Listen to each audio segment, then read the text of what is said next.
All right. So I think everybody finished the exam. Any questions about the midterm? Hopefully most of these problems, almost all of them, look very, very familiar. Hopefully you've solved most of them before. Nathan will go over that exam questions, answers during probably the next Monday night session if you want to hear more specific, detailed solutions. Any immediate questions or anything you're just dying to know the answer to right now about the exam? Yeah.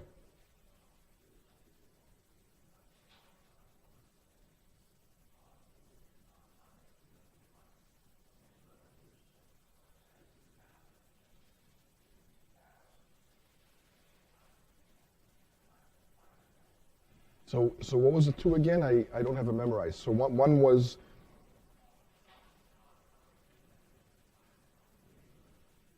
was like n minus r. Okay. What was the other? N minus f. Okay. So n is non-context free or non-regular? What did I say on the non-context free? Okay. So this one can go either way. So if you have a non-context free language and you subtract from it sigma star, which is regular, you get nothing. You get the empty language. Or if you subtract from it the empty set, you just get n. So this one could either remain non-regular or all of a sudden become regular, depending on whether r, for example, is sigma star or the empty, right? How many get all that? So it can go either way. So this is sometimes. It's not always. This one, if you take non-context-free language, subtract from it a finite language, what do you guys say? Will it become regular sometimes? How many say sometimes that could be regular? I say it must remain non-regular. Yeah, there's your answer. Why? Why can't you take something non-context-free, subtract from it something finite, and all of a sudden magically end up with something regular or context-free even?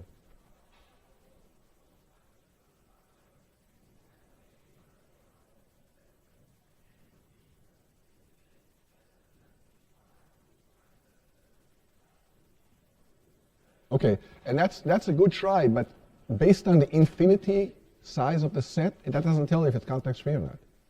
Because, right? I mean, sigma star is infinite, but it's a trivial language. It's regular, and there's a one-state finite automata that recognizes it. So just the cardinality by itself doesn't give you the answer here. But that's a very good try, though. So what else can you say?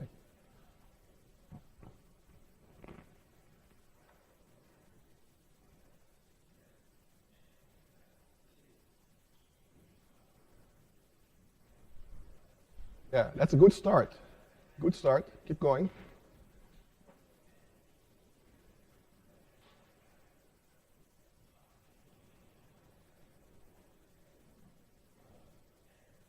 Yeah.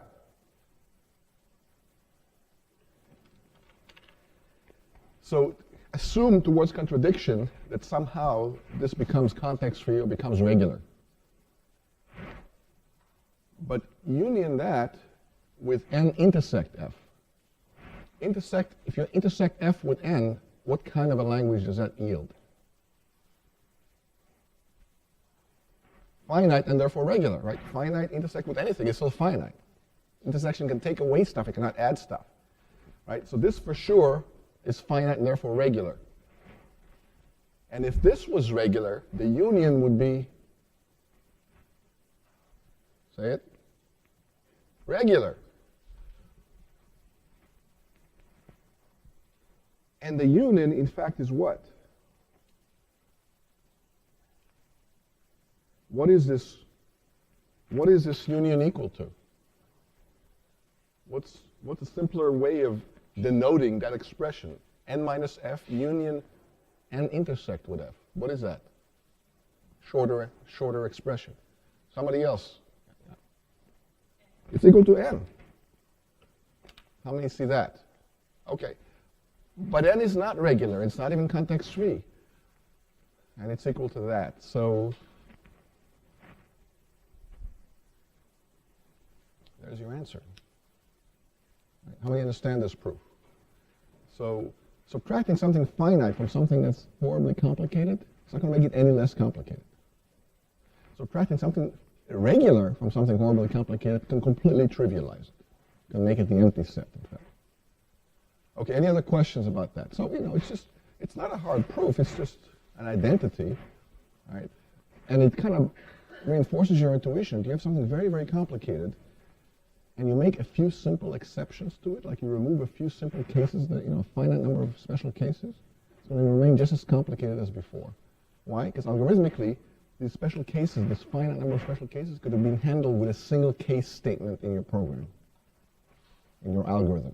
How many understand that intuition? Have a single case statement saying, if the input is any one of those finite number of things, reject, because they're being subtracted, and then do the rest.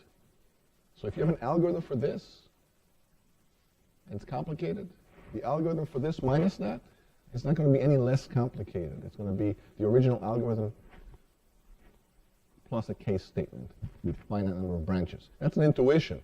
This is a proof. Okay. Any other questions? All right. So, yikes. I hope that. Oh, okay. This is the markings from last time. I thought this kind of scared me. Okay, so we talked about pumping, and in the book, of course, it's on this page right here, right there, page 77, 78. So let's kind of review the pumping argument. Basically, pumping is a property that every regular language must have. Any infinite regular language must have, because the finite ones are easy. How does it go? Take some language that's regular, not necessarily this one. Take any language that's regular. It's recognized by some finite automata with some number of states. Let's say 100 states. It recognizes that language that's regular. Take a string in that language, because it's infinite, larger than 100 characters long. Call it 1,000 characters long string. And it's there because the language is infinite, so you have strings of larger and larger and larger size. Sizes go up unboundedly. Run that string of 1,000 characters through this machine that only has 100 states. Eventually, one of the states will repeat. Why? 2 words.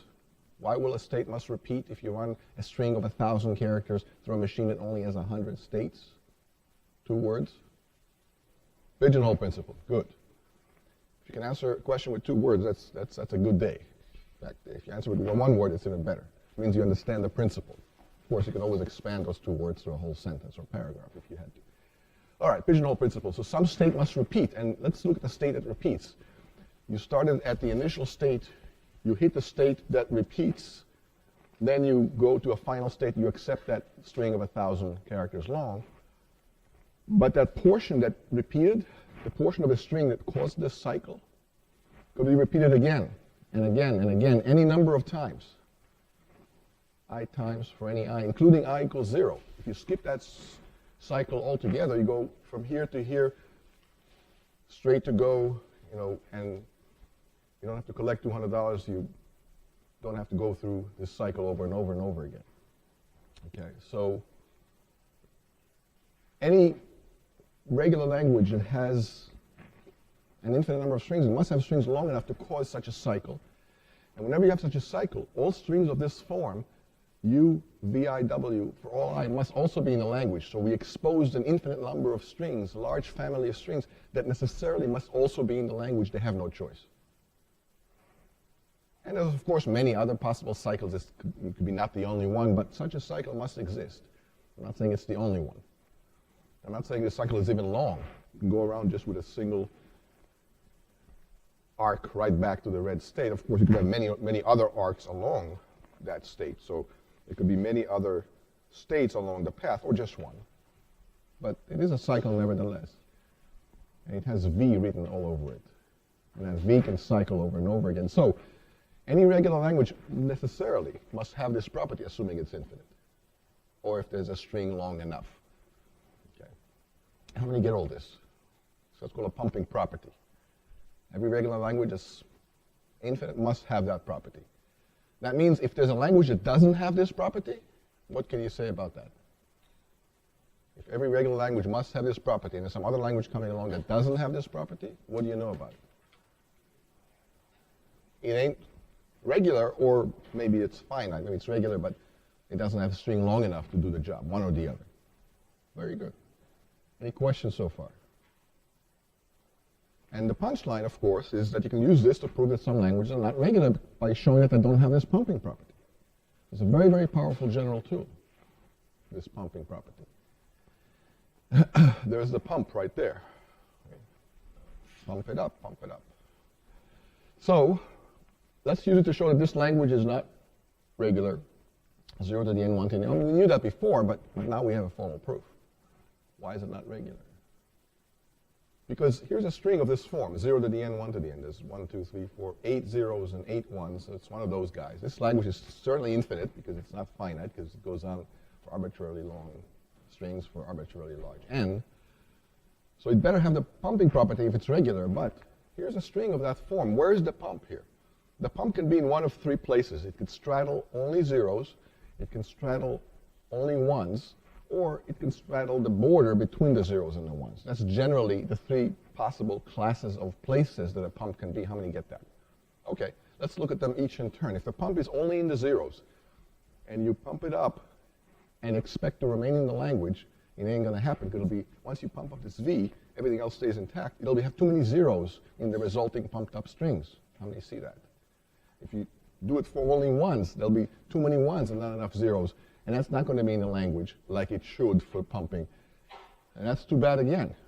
And thirdly and lastly, if it straddles the zeros and the ones, and you pump that up, you'll have 0, 0, 1, 1, 0, 0, 1, 1, 0, 0, 1, because you're pumping up zeros and ones together, and you'll have zeros and ones out of place. How many see that? So either one, in one of these three classes of choices for where the pump can be is no good, which means there is no pump, which means it doesn't have the pumping property, which means it's not regular. Either that or it's finite, but it's not finite, so it must be not regular, 0 to the n. And that's a proof, that's a formal proof. There's no two ways around this logic that 0 to the n, 1 to the n cannot be recognized by any finite automata. QED. Now, what's an intuition why 0 to the n, 1 to the n can't be recognized by a finite automata? And give me an intuition, not a proof. Yeah, a finite automata doesn't have memory to count up arbitrarily high. So you'll never be able to count up as much zeros as then it later will need to compare against the ones, because if the number of zeros is a Google or a Googleplex, where is it going to store that value? It has no place to store it. That's not a proof, it's an intuition. It's a very important intuition, but it's not a proof. Why is it not a proof? Because look at this language here. 0, 1, 0, 1, 0, 1. That's regular. Equal numbers of zeros and ones. And you can certainly solve or recognize this language using a two-pass algorithm. First, count all the zeros. Then count all the ones. Then make sure they alternate. And that'll recognize that. But now you've counted the zeros and the ones to recognize this. You didn't have to, but you did and it worked. But there was a shorter way to count the zeros and ones, make sure they alternate, besides tallying up all the zeros, tallying up all the ones, make sure they're equal numbers, and then check that they alternate. There's another easier way. Look for 1, 0, then look for 1, 1. Cancel them against each other. Proceed, repeat. Now you don't have to count. You're canceling them in pairs. That's a different algorithm, and you didn't have to count. How many understand that? So just because there was a way to do it with counting doesn't mean there is no way to do it without counting. One doesn't imply the other. Right? Just because there's a way to become a millionaire by working real hard all your life and saving all your money and investing it well, doesn't mean that there is no way to become a millionaire quickly. Maybe you'll win the lottery, who knows? I mean, that's not a good retirement plan, but still, you see the point. So just for saying that, you know, here's a way to recognize this language. Count the zeros, count the ones, make sure they're equal number, and then stop, and then say a finite automata can count. Maybe there's a finite automata that doesn't have to count. It's much more clever than that, just like in this example. Any questions about all that? And that's why saying a finite automata can't count is an intuition, but not a proof. Because maybe somebody more clever than us can come up with a finite automata that doesn't have to count, that will still accomplish the same job. Like winning the lottery will get you rich without a lot of work. Maybe. Maybe it's possible. Okay? So think rationally about these things. Wrap your mind tightly around these concepts. And then you'll be able to use this to prove a lot of things are not context-free. Powerful argument. Covers a lot of ground. We proved we're not millionaires. This argument proves that no finite automata in the universe, and there's an infinite number of them, will accomplish this recognition job of 0 to the n, 1 to the n. Any questions? It's a proof by contradiction. How many see it's a proof by contradiction? We assume it is regular, and if it is, it must have the pumping property. But if it does, where's the pump? And it's nowhere, so therefore, assuming that it was regular was a fallacy or a contradiction. So it's a proof by contradiction as well. Okay. Ask me some questions. I don't see a lot of people like real comfortable with this. Any questions?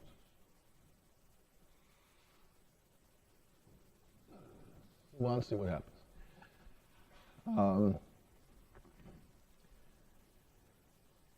So it turns out that, of course, some languages are not even context-free. In fact, some language cannot be recognized by even a Turing machine or any algorithm whatsoever. But here's a language that's not context-free. 0 to the n, 1 to the n, 2 to the n. Of course, I mentioned that before.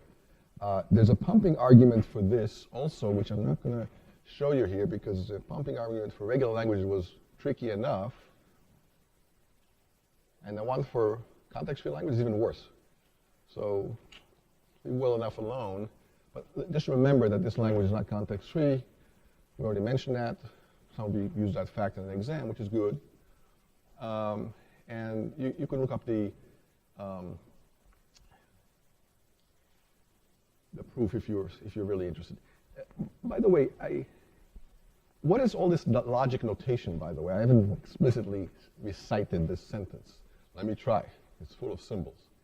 That says, for any n, an integer, there exists a string in the language whose size is large enough, bigger than n,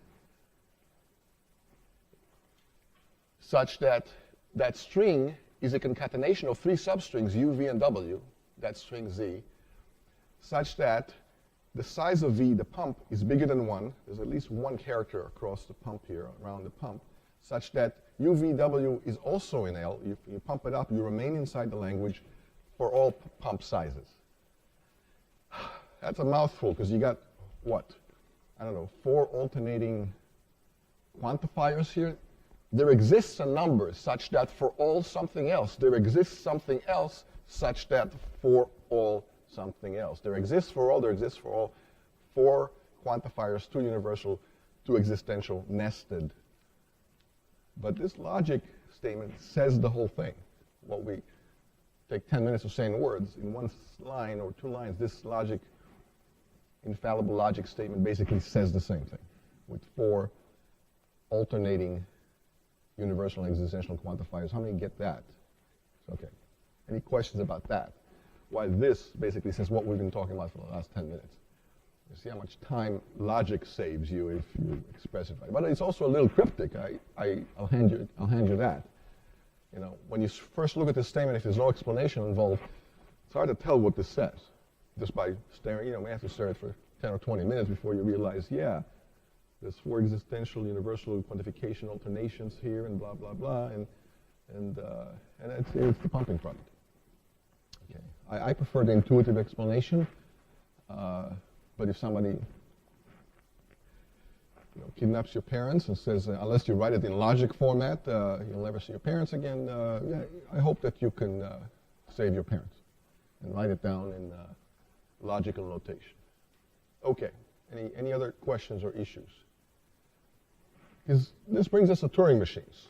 One of many of Turing's contributions to humanity. So a Turing machine is, again, something relatively simple. It's a finite automata with a tape. So instead of a stack, instead of a queue, instead of 2 stacks, instead of 3 queues, instead of having no stack, it has a tape. And a tape is a little more general than a stack or a queue because it's less restricted in how you access it. A stack, you push and pop in the same place. A queue, you push in one end, you pop the other. A tape, you can overwrite it anywhere you want. It's not quite random access, because to get there, you have to step over everything in between you and it, because it's a tape, it's a linear memory. But still, it's a finite automata at its core. It has a finite set of states, and there they are. You have a tape alphabet. You have some special blank symbol, call it beta. It's one of the tape alphabet symbols, so you know what's blank and what's not blank. No big deal. And the input alphabet is everything but the blanks. Right? So at the beginning, most of the tape is blank, and by most I mean all but a finite number of spaces or cells on the tape, the first K spaces on the tape. In other words, the input is shoved over to the end of the tape. The other side has no end. It's unbounded, but it's all blank. All right, and you got your good old-fashioned transition function, but now instead of just taking you from a state to another state like a finite automata, or a state and a stack symbol to another state and another stack symbol, it takes you from a state and a tape symbol to another state and another tape symbol, possibly overwriting the first. You don't have to overwrite it, but you can. It's an option that you have. And then cross with LR, left and right. So the read-write head can go left or right after each transition. You can add staying in place if you want, but staying in place, moving, it can be simulated easily by going left and going right, doing nothing in between. That means stay in place. So left and right suffices. Okay. And of course, like finite automata or push-down automata, it has some initial state. You got to start somewhere. And it has some set of final states. When you end up in a final state, you're done, and you accept. Otherwise, you don't accept. So if you end up in a state that's not final, you reject. If you run forever, that's certainly not an acceptance, and so it's an implicit rejection. Running forever is not an acceptance. So it's one way to reject is to run forever. But that's kind of ambiguous. But it's still not an accept, so by definition it's a reject. Okay? So that's it. It's a 7-tuple. Set of states, state alphabet, some blank symbol, the input alphabet, transition function, initial state, final state. Just like a finite automata plus a tape. Any questions about that? Pretty straightforward, right? It turns out to be that this model of computation right here on this one slide is the most powerful that we know of, even after 70 years since Turing did his thing. I guess it's 80 years by now. And that's pretty amazing. It's something so simple. If it's on one slide with just a few definitions like that, it's just barely more powerful than a finite automata, at least notationally speaking. It's just a finite automata plus a tape. Can do anything we can possibly think of as a species. That's a lot. These machines cannot just add and subtract and multiply and divide. They can play World of Warcraft. You know, they can allow you to shop and text to your friends and talk on your iPhone. Can do all of that and a lot more.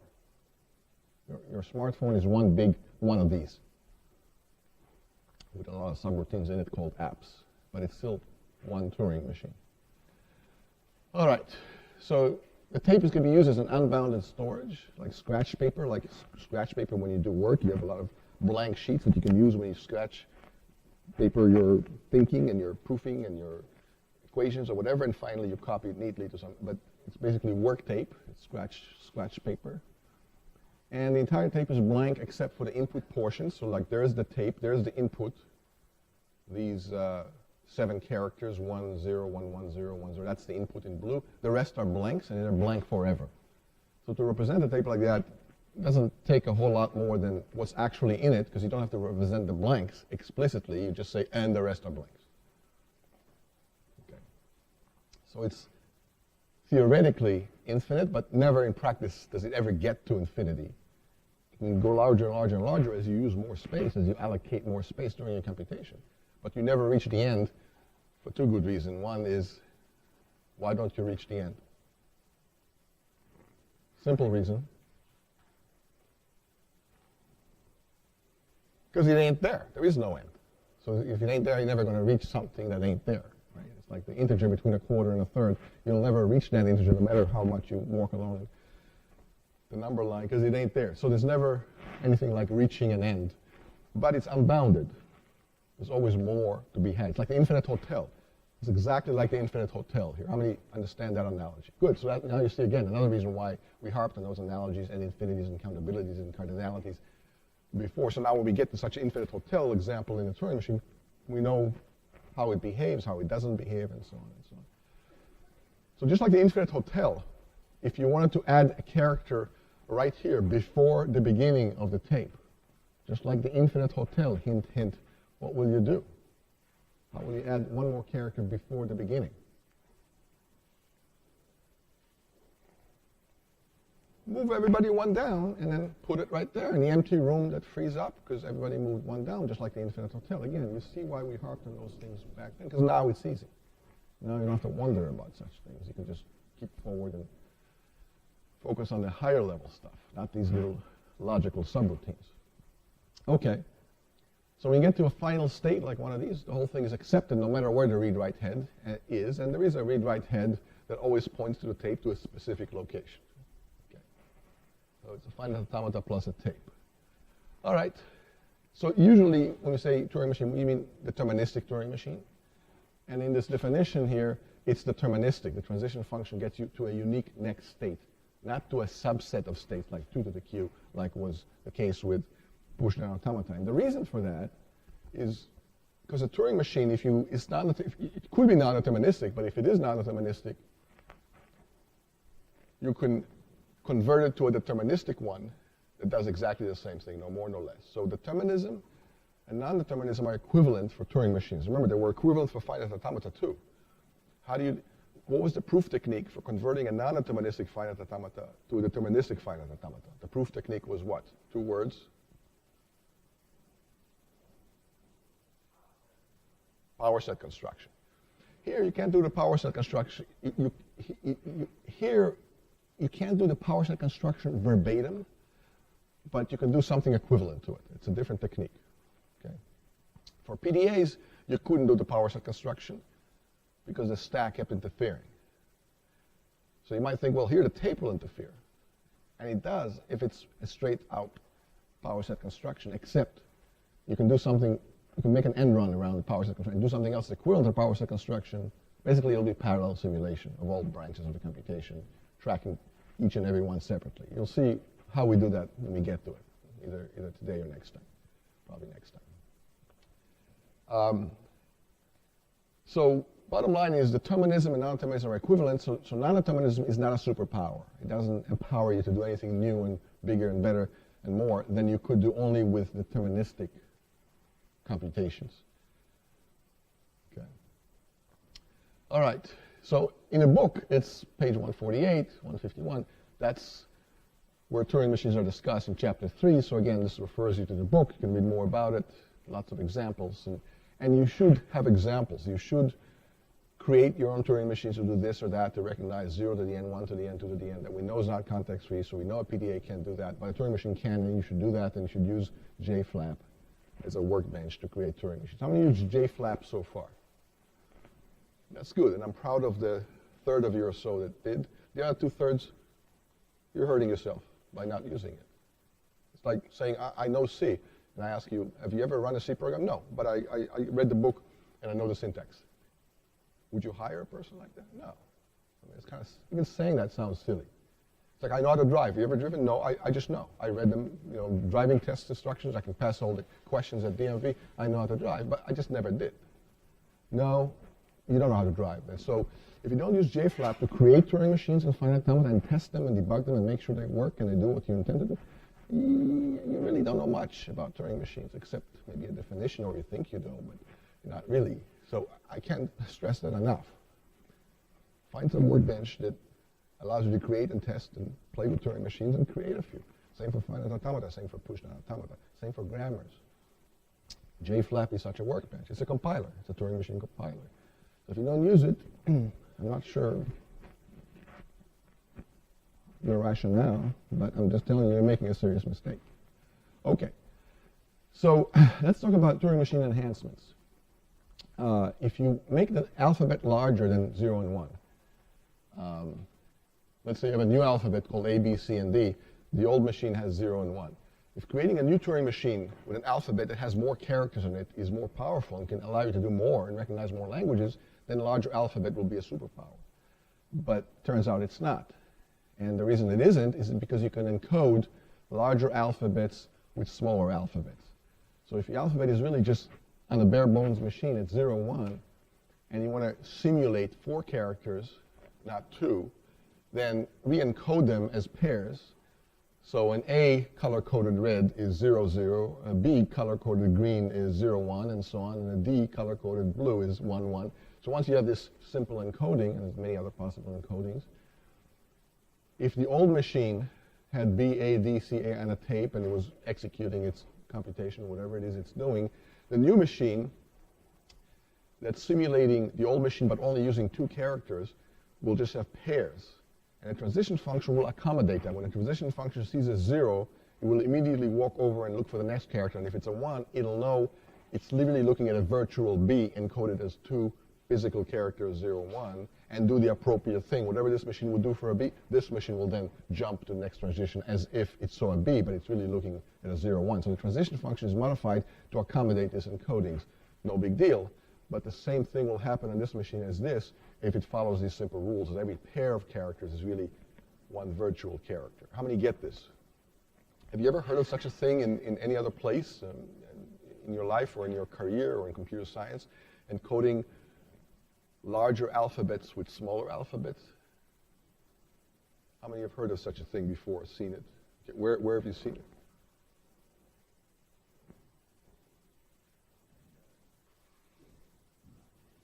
Yeah, but it's a much more basic answer than that. ASCII or EBCDIC or Unicode. Machines do it all the time. In fact, there's no computer that doesn't do this. The computer underneath the hood is zeros and ones, right? But the characters on your keyboard, there's a whole bunch of them, 50, 60, 70 characters, alphabets and numbers and punctuation and all sorts of symbols. When you press a K or a 2 or an asterisk on your keyboard, it gets translated into 8 bits, or maybe sometimes more. A Chinese keyboard could have hundreds of characters, right? Including emojis and stuff. I mean, it's not just Chinese emojis, I mean, it's emojis in general. So when you type an emoji, it's just a new character. But it has some Unicode series of bits that stand for that smiley face, and you just encoded lots and lots of characters using just 2 zeros and ones. So it happens not just sometimes or a few, it happens every single time you hit a keyboard. Every time you type a character, this happens. How many get this? Only 10 of you get this. All right, think about it for another 10 seconds. Machines at the bare bones level only have zeros and ones. We said that last time, right? High and low, voltage or no voltage, bit or no bit, and they're binary. So how do you encode the English alphabet of 26 characters, or the Chinese alphabet for 5,000 characters, or however many characters there are, using only 2 characters, zeros and ones? And the answer is encoding. ASCII, EBCDIC, Unicode, there's many ways to encode. But your machines, the ones you're staring at right now, the ones that are in your pockets and smartphones, they do this all the time, every millisecond of every day that they're running. They're encoding things as other things. They're using bits to encode larger alphabets. How many get it now? Okay, that's better. Any questions about that? So Turing machines can do this too, and we just described how. And that means that larger alphabets don't buy you anything extra. Anything that you can do with a larger alphabet, you can also do with an alphabet of 2 characters. So 2 characters suffice for any computation that you want, any conceivable computation that we can ever possibly do, you can do with 2 characters only. That's the theorem here. I didn't even glorify this with saying it's a theorem because it's pretty straightforward, but it is a theorem. The alphabet of 2 characters suffices to recognize any language that can be recognized with a Turing machine with an alphabet of larger than 2 characters. Is this true of finite automata, by the way? How many say finite automata can do this trick too? How many say yes?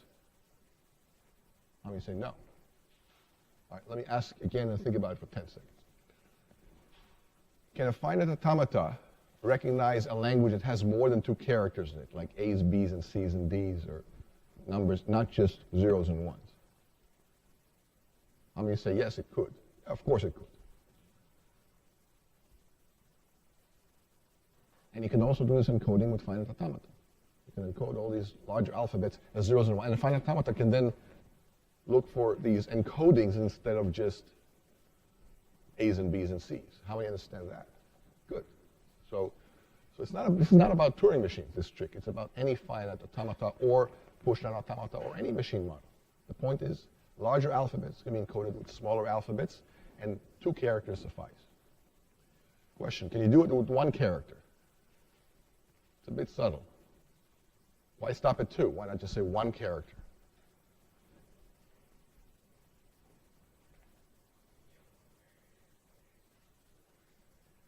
Yeah, it's exponentially larger, but that doesn't make it impossible, it just makes it inefficient.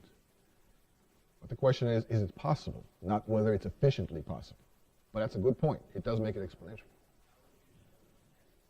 Yeah. If all these characters were encoded as zeros, no ones, just zeros, how will you know when one starts and one ends? It'll just be one big mess of zeros without any delimiters to tell you where one ends or one begins.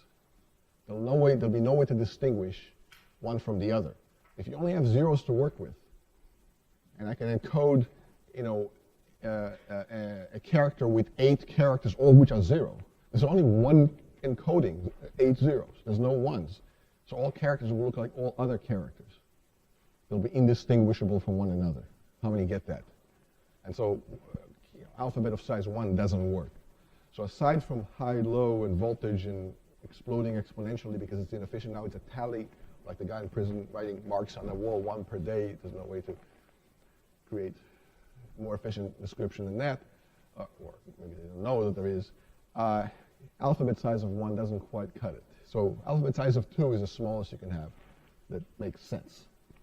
Okay, so again, the transition function, when this one jumps on a B, the new machine jumps from here to here, same 2 states, on a 0, 1, with this extra intermediate do-nothing state in the middle that just makes this double hop possible.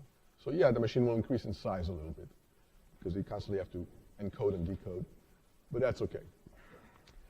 What if you try another superpower? What if you double the infinite tape so it's infinite in both directions? So now it's not like the infinite hotel that has a first room and all the way out to infinity, but rather it goes to infinity in both directions. So it's a double infinite tape or double-sided infinite tape, like a double-sided infinite hotel.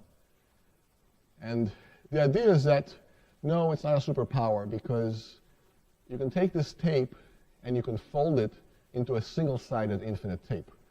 Let's see if this animation would work. You never know with these things. Flip it over, and then combine them together, like zip them together, fold them, and of course you have to kind of spread it out to make space. Yes, it worked. And of course some of them are upside down, so you got to turn them over. Now you know one of my hobbies, PowerPoint, animations. They're lovely, I think. Your mileage may vary, but all right. So this is a form of dovetailing. How many see that? Good. That was a lot of people. So whenever you have a double-sided infinite tape, you can simulate it and do the exact same computation using only a one-sided infinite tape, not a double-sided infinite tape, and you won't be any worse off for it. Of course, you have to be a little careful, because now when the transition function goes here to the right, here it goes to the right but skips every other red one. How many get that? Because the evens are the blues, but the odds are the reds, and that's the other half of the tape that's kind of zipped together with your first half, so you have to kind of be careful which half you're looking on by jumping up 2 at a time.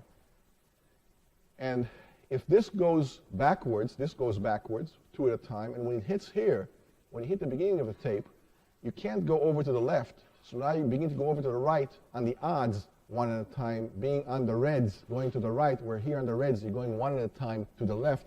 Here on the reds, you're going 2 at a time to the right. How many get that?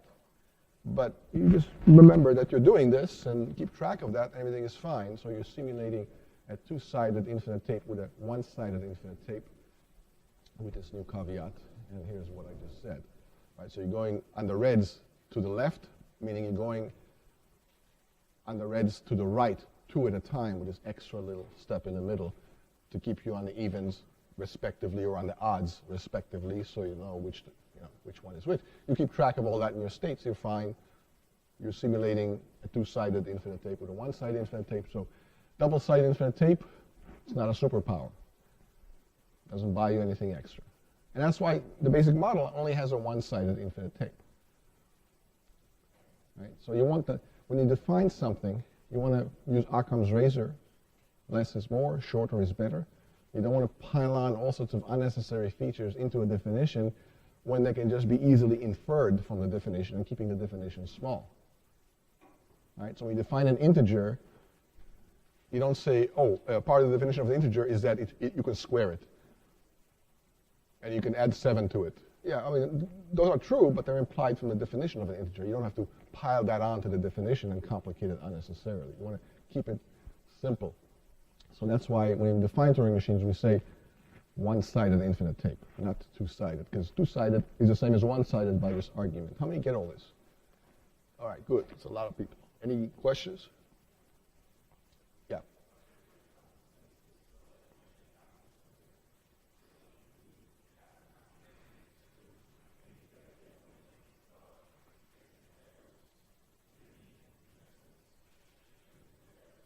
So that's a practical consideration. So in practice, you want to avoid errors, so you want to use a binary alphabet. But as far as the definition goes, we use a binary alphabet typically because it's simpler, not because we worry about voltages and noise on electrical lines and so on. The Turing machine doesn't have electrical lines. You know, it doesn't have a power supply. It doesn't have a keyboard or a screen. You know, it's a mathematical definition. So there, we're not worried about errors. There are no errors. It's just numerical and mathematical definitions. So we're good. In practice, you want to take that into account. And of course, you can design machines that have a much bigger alphabet under the hood, too, with multiple voltages in each cell or bit and so on. And in the past, they've done that. Didn't work out too well because of errors and noise and things like that.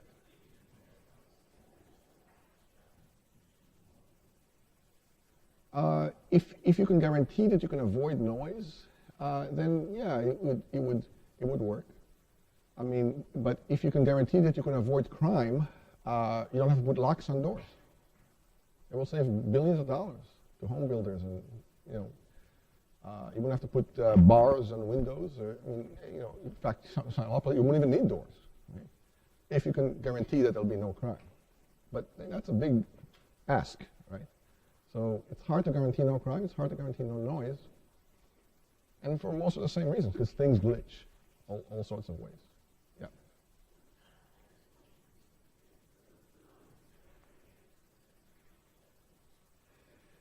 Yeah, so he's talking about memory, how will that affect memory? For a Turing machine, we don't care so much because the memory increases when you have a larger alphabet.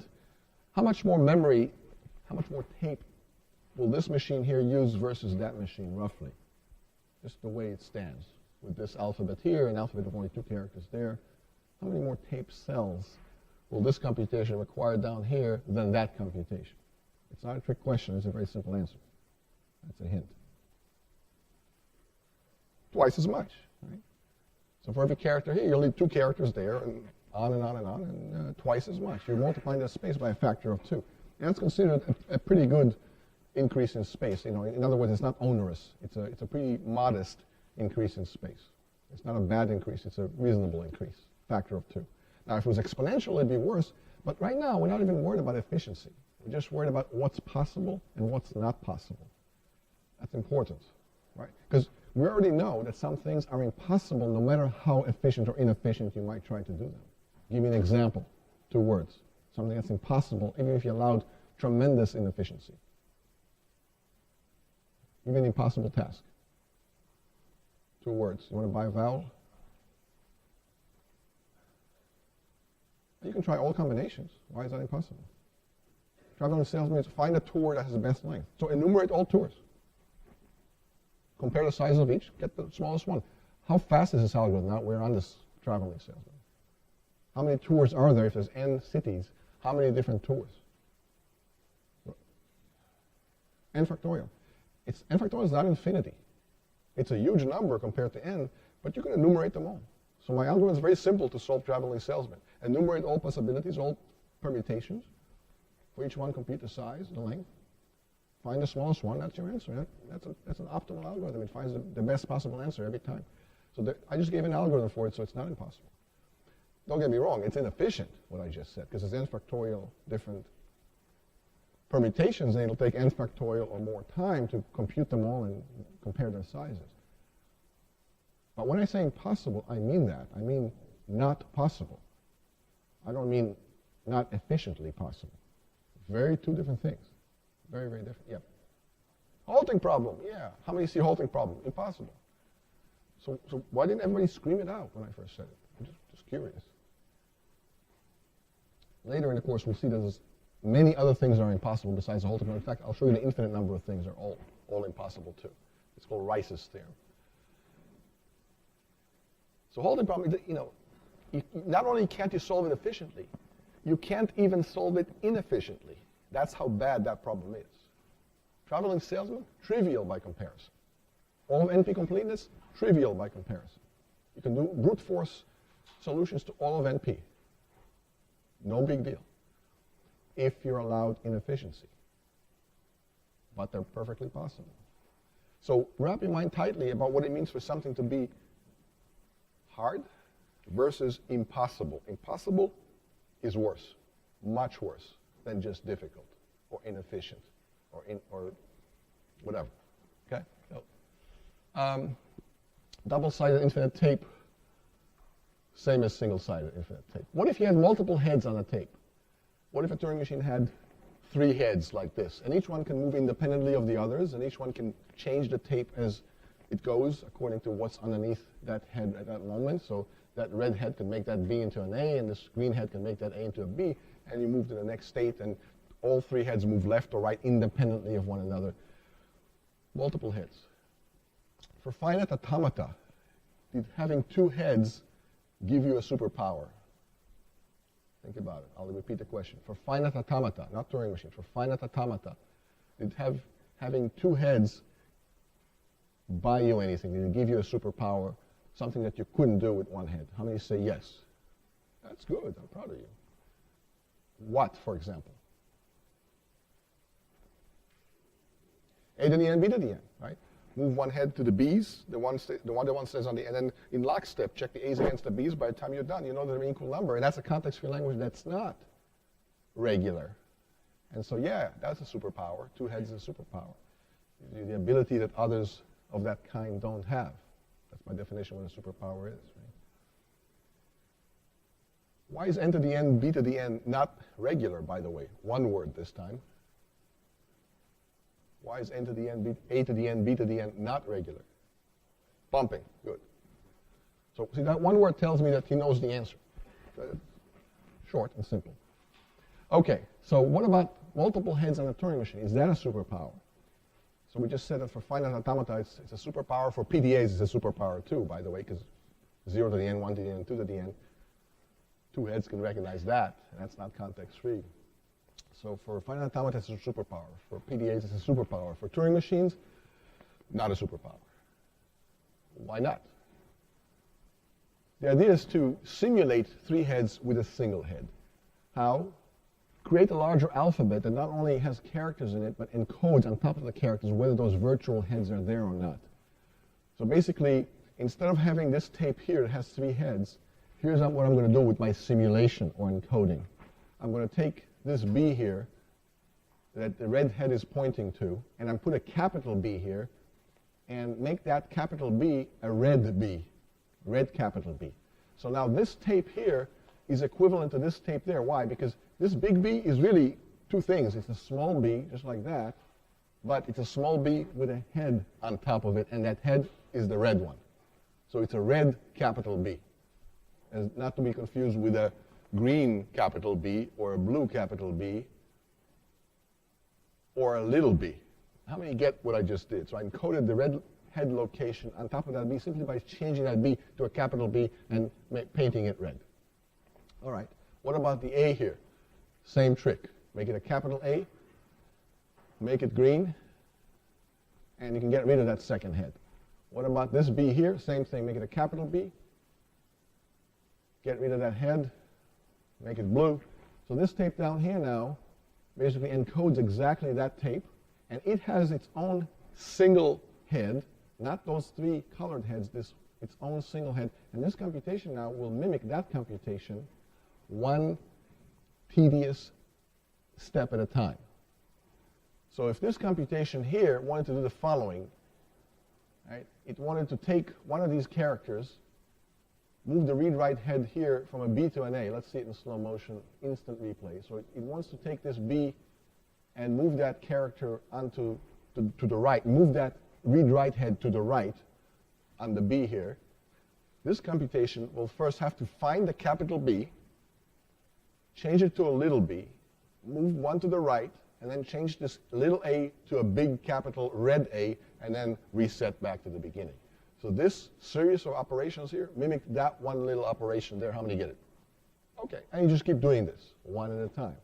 So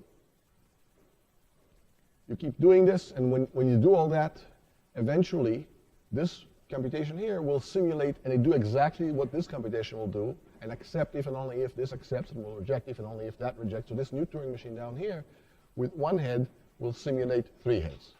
One tedious, inefficient step at a time. We're not worried about efficiency. Because for every little move here, this will have to move right across the entire tape back and forth, and that's okay. The point is it can do that.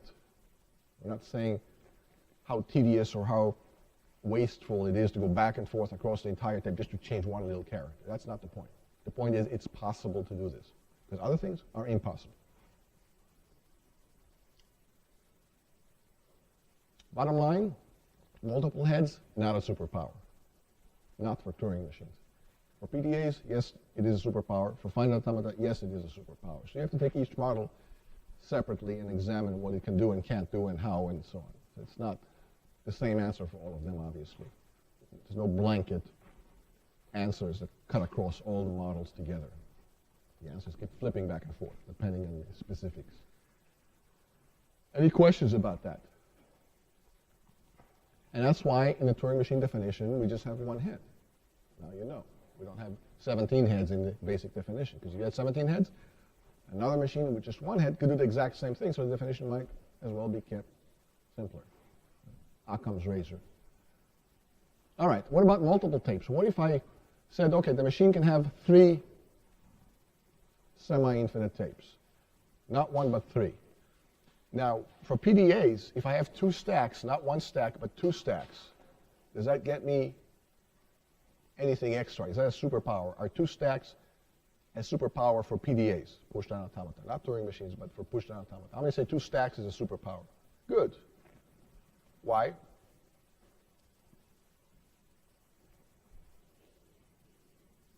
Yeah, you can recognize A to the N, B to the N, C to the N with 2 stacks. And last time we mentioned that, actually. Not hard to do. So two stacks is a superpower, but 3 tapes, or even 2 tapes, is not a superpower. Why? So now you're getting the hang of these proofs. So if I tell you 3 heads is not a superpower, and I say 3 tapes is not a superpower, and what would the proof, in one word, what would the proof technique be in all of these proofs? One word.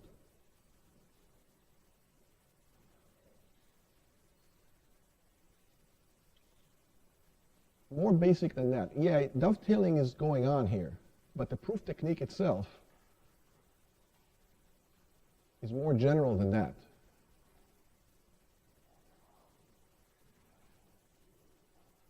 Okay, but ask for one word. I mean, it's not wrong, but one word. See, there's a reason why I often ask you for a one-word answer. And my meta question beyond that is, why am I doing that? It's not just to annoy you. I hope it doesn't annoy you. It has a very important effect when I ask you to answer something in one word. Why am I doing that? In case you didn't know so far. It's very intentional. I don't do it by accident, and I do it repeatedly. I'm aware of that. Why am I doing that? One-word answers. This question, answer with one word. Actually, you could answer that one with one word too. But give me a sentence now. Yeah.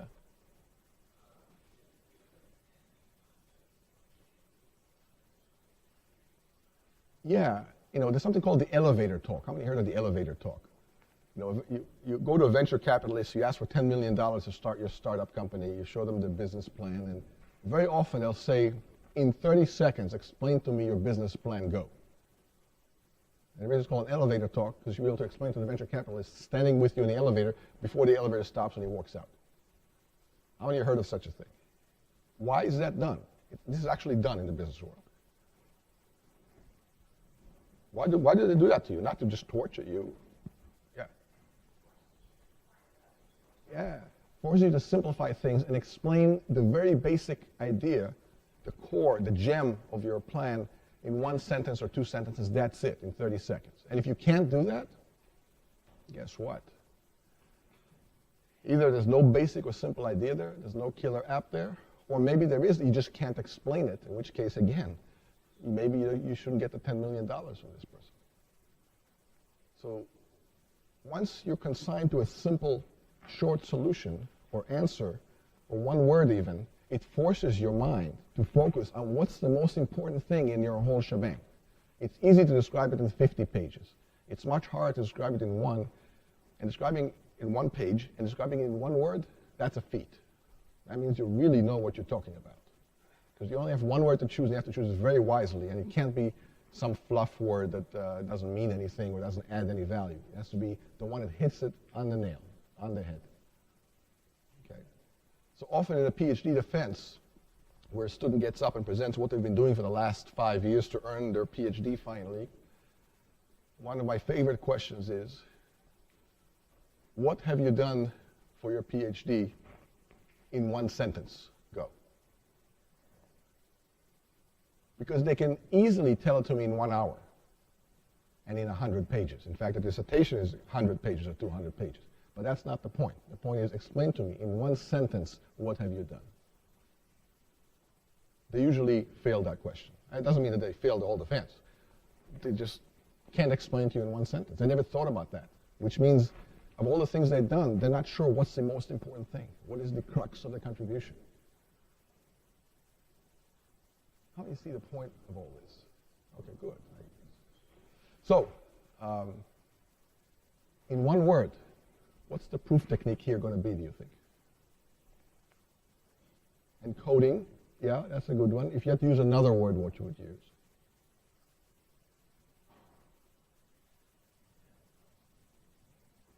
What? Yeah, you could. But what are you doing, really? What technique is this?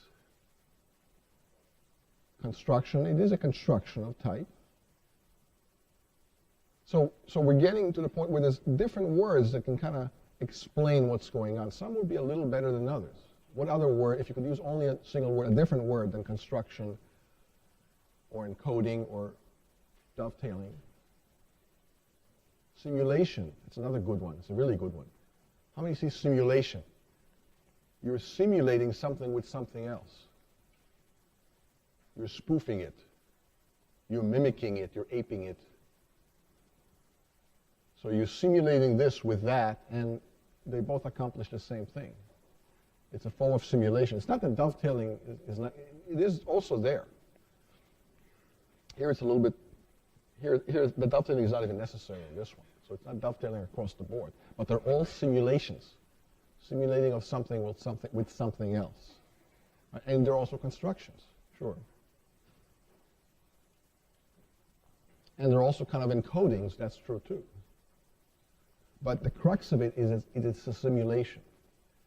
Something tracks something else and does exactly what it does step by step, but slightly differently. You're simulating something with something else. Okay, so how would you simulate 3 tapes with 1 tape? And again, it's back to dovetailing. So dovetailing is not way off, it's actually correct.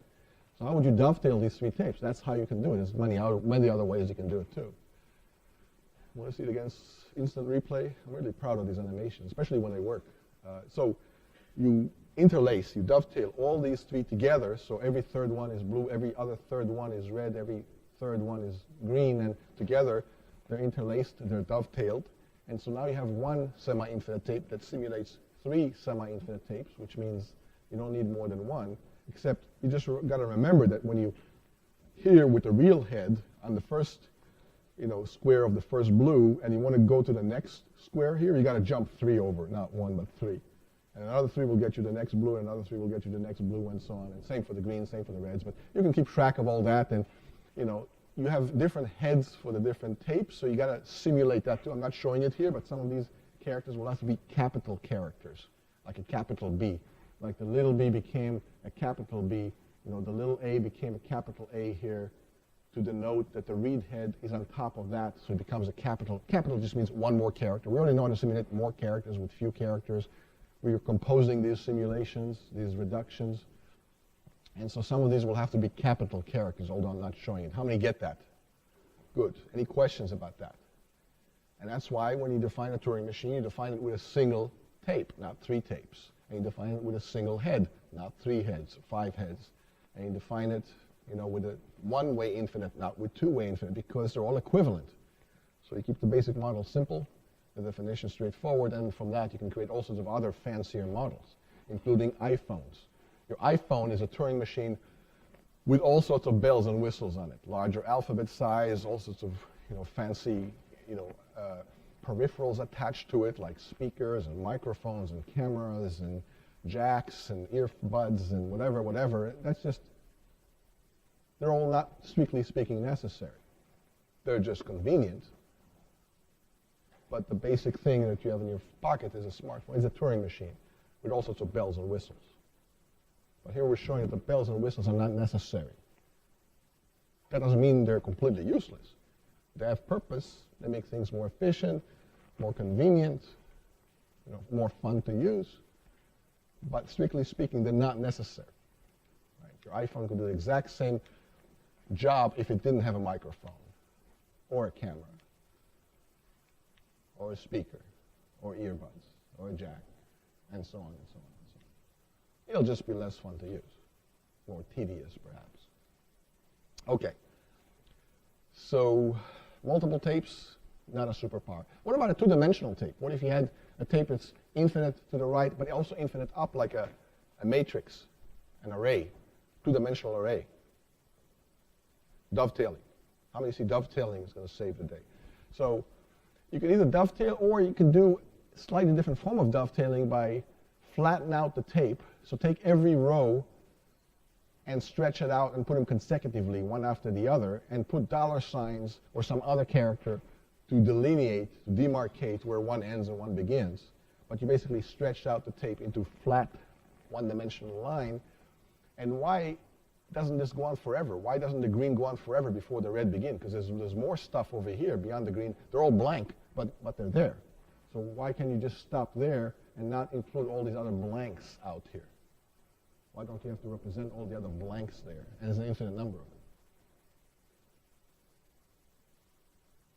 Pretty straightforward.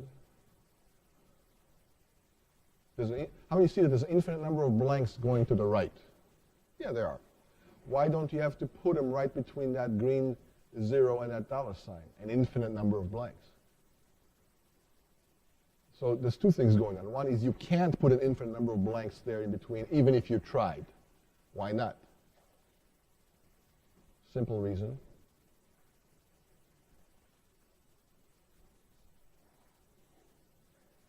Yeah, there'll be no end to them, and you'll never be able to start the red like it says so right here. So that's why you can't do that. Part B, you don't have to do that. Why don't you have to put an infinite number of blanks there past the 0 and before the dollar sign? Yeah, the dollar sign sort of tells you that that's the case, that that's the last green, and there's sort of an implicit infinite number of blanks there, so you're good. That's inferred by the dollar sign, so it's encoded by the dollar sign. You're encoding an infinite number of blanks with a single character. That's not hard to do if they're all the same character, right? All blanks. Here, I'll encode for you an infinite number of blanks with one sentence. There, I just did it. How many get that? Good. I said an infinite number of blanks. I just said one sentence, and you know exactly what I'm talking about, and you know that it's infinite. And I just gave you a finite sentence. I didn't have to write them all out for you, otherwise we'll be here for a very long time. In fact, an infinite amount of time, and that's, a lot of you would probably want to leave by then. Probably a lot of you want to leave right now, but I don't blame you. Anyway, so yeah, it's implicit. So you don't have to encode an infinitude of blanks. It's implicit by this construction. So bottom line is, if you have a two-dimensional infinite tape, you can flatten it down to one-dimensional infinite tape, except you have to mark certain things where the read-write head is, because now the read-write head is a little more complicated. The two-dimensional tape, the read-write head can go left, it can go right, sure enough, but it can also go up or down. So you can have 4 different directions, left, right, up, or down. And here you have to simulate that as part of your simulation and do it correctly. So if you're going to the left or to the right in the greens, that's fine. So here's the red read-write head. Let's say it's right there because it's marked. So that's where the read-write head of the machine is, right there. So if it wants to go left, okay, right, okay. But if it wants to go up, what does it have to do in the simulation to go up one into this blue here?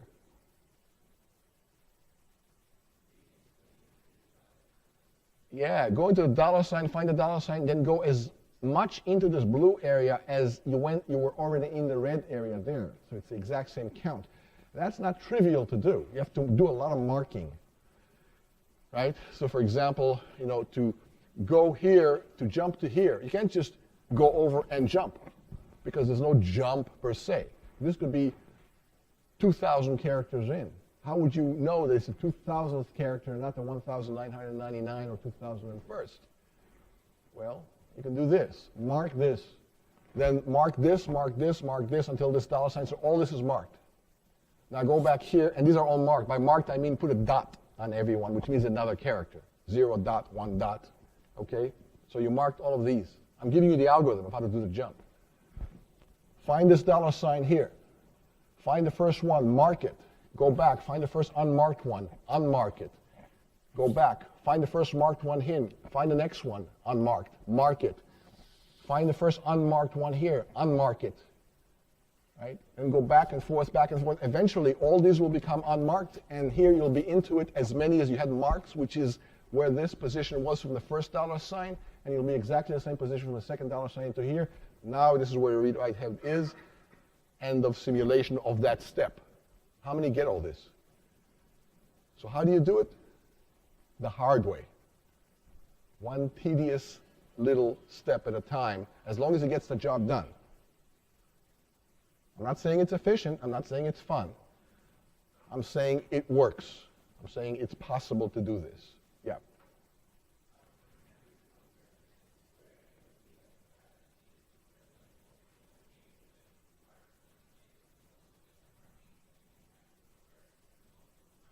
Sure, but it's still a finite alphabet.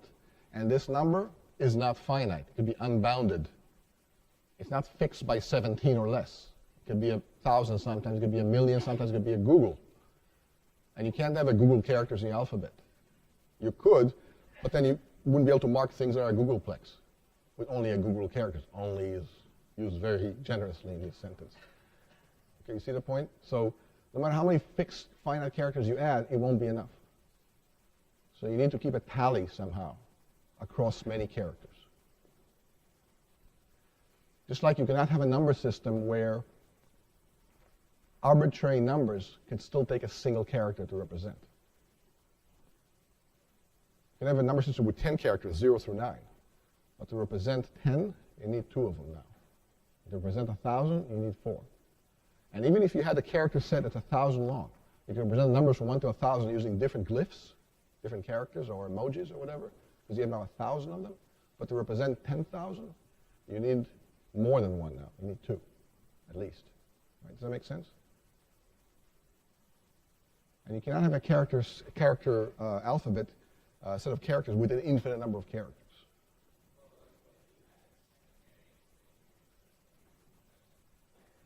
But the encode, yeah, you could have a secondary encoding, but you'll need more than 1 character to do it. And now you're right. You don't need a pure tally. You can encode it in binary and save some. But it'll still take multiple characters even in binary. But you're right. You can encode it in binary or even base 10 or whatever you'd like. But the point is, the encoding will be across multiple cells of the tape, not just one place. Does that make sense? Yeah. Okay. So big tape, 2-dimensional tape, not a superpower. You can stretch it out and do it the hard way, simulate a 2-dimensional tape with a 1-dimensional tape. And by the way, this happens all the time, and you've actually used this technique without realizing it many times in the past. Some of you actually realize it, but others, you're about to realize it in the next 60 seconds. When have most of you have used this technique? Lots of times in the past. And I'll grant you that you may not have been aware that you've done this. It was done for you. By who, how, and where? How many understand the question? All right, what do you say?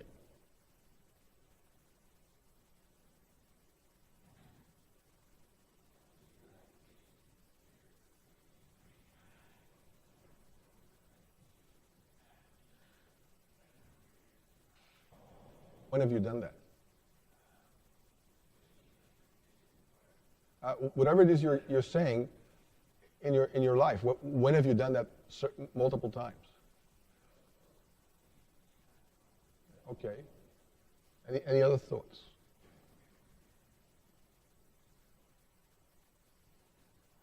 How many have ever used a two-dimensional array in your program? Okay, most of you. That's a big hint. So what happened there?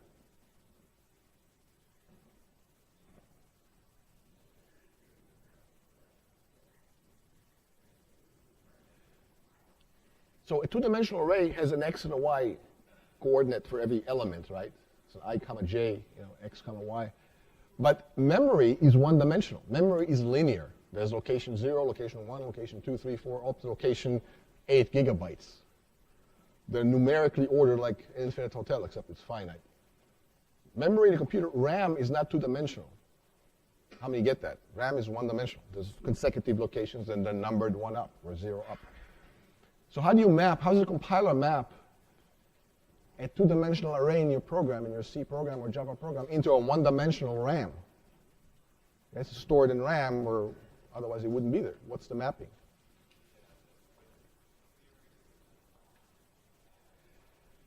Yeah, you basically do this right here. The compiler takes this two-dimensional array and flattens it out, just like that. And there's a name for this. What is it called? Row major order. Yeah. And that's how compilers implement higher dimensional arrays. And it doesn't stop with 2 dimensions. You can go to 3 dimensions, 4 dimensions, 7 dimensions. So whenever you use a 2-dimensional or higher dimensional array in your program, this is exactly the technique that you're using, whether you realize it or not. The compiler does it for you. The compiler's gift to you. You don't have to worry about it. It just does the mapping back and forth. It simulates a 2-dimensional array with a 1-dimensional array. It's exactly what a compiler does for you, among many other things. All right, here's a big one. Non-determinism. So if you have a Turing machine that has non-determinism in it, same definition of non-determinism as before. The computation is no longer a linear set of transitions. You can bifurcate and branch. It's a tree now, not a list. So let's say in one path of the simulation, or the non-deterministic computation, the read-write head moves to the right, right? So it does this in one path. But in the other path of the computation, so now it's here. The other path of the computation, instead of going to the right, it overwrites this with another character and goes to the left, yielding this path here with this different tape than this tape.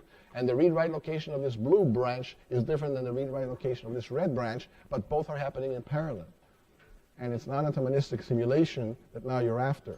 And the idea is to parallel simulate this non-determinism by keeping track of all of it.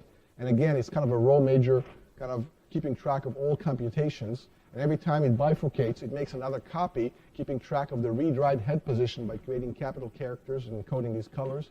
And you keep adding branches to the computation, and you keep track of all of them. You move all of them forward one step at every simulation step. And so you're basically simulating one level of this non-deterministic tree at every step. As the bifurcations keep happening, you make more and more copies. How many get all this? You're creating more threads, in other words, but you're doing it with a single tape and a single head. And that's what we'll pick up next time. But think about this. It's a bit complicated, but it's straightforward if you take it in steps. All right, see you next time.